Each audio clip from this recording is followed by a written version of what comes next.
Você sabia que existe uma relação entre Platão e a obra O Senhor dos Anéis? Dentre as várias inspirações para Tolkien criar a sua obra O Senhor dos Anéis, está um texto de Platão que se encontra no capítulo 2 do livro A República. O texto de Platão fala sobre o Anel de Giges. No diálogo platônico, Giges era um pastor de ovelhas que vivia no reino da Lídia. Levava uma vida pacífica, era cumpridor de suas obrigações e era considerado um bom homem. Um belo dia, enquanto apacentava seu rebanho, aconteceu um terremoto e abriu-se uma fenda profunda no solo. Giges desceu até o fundo da fenda e lá viu várias maravilhas. Dentre elas, viu um cavalo oco de bronze, com um cadáver no seu interior. Esse cadáver tinha um anel de ouro na mão. Giges pegou o anel e saiu da fenda. Colocou o anel no dedo e foi assistir à Assembleia dos Pastores. Durante a reunião, sem querer, Giges virou o engaste do anel para o interior da mão, e ao fazer isso ficou invisível aos olhos dos demais presentes.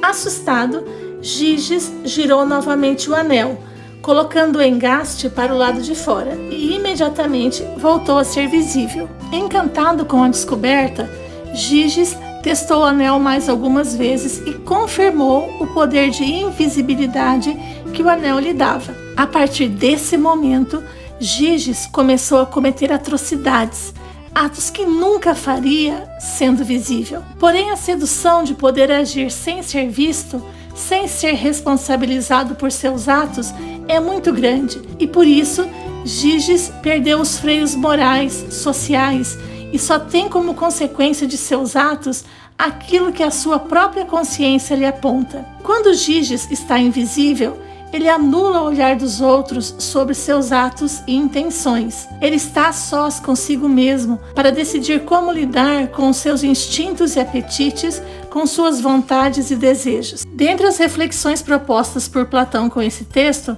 podemos dar como exemplo: o que você seria capaz de fazer se ninguém estivesse lhe olhando?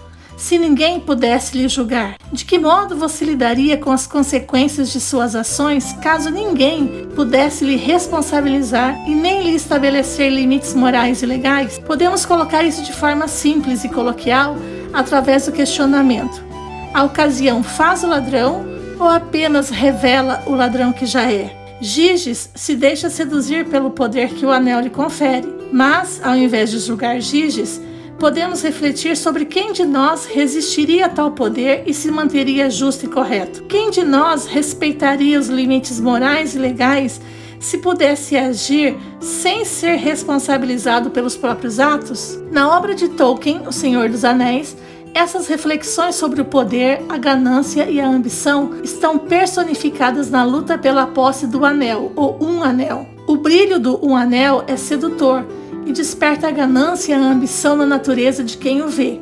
Na obra de Tolkien é feita uma reflexão sobre as artimanhas do poder e sobre a natureza do desejo de governar. Há um crescente desejo por mais poder, por domínio sobre tudo e todos, ainda que para isso seja preciso a imposição via força. Tolkien associa essa ambição desmesurada a Sauron, que é a personificação do mal, e é aí que o autor se posiciona politicamente.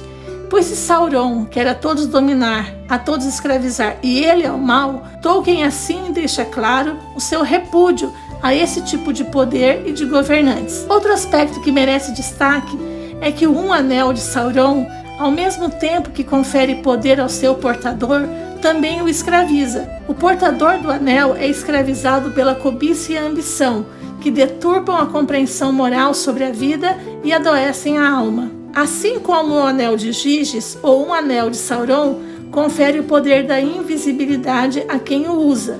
No entanto, quem porta ou um anel permanece visível aos Nazgûl, que são os espectros daqueles que se corrompem a tal ponto que a sua alma só se identifica com o mal supremo. Novamente, Platão e Tolkien se encontram.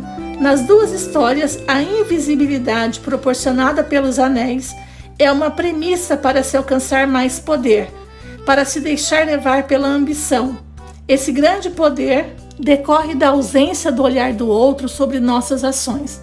No texto de Platão, todos os homens se deixariam levar pela sedução do anel, já que todos se comportam de forma justa, apenas quando existe o limite moral que o olhar do outro estabelece. Já para Tolkien, o Um Anel não domina todos da mesma forma. Seu poder é maior sobre os seres mais fracos, porém, há seres com maior força espiritual e moral, a quem o poder da ambição não é tão sedutor. Seres cuja nobreza de alma e caráter os torna mais resistentes, no caso os hobbits como Bilbo e Frodo.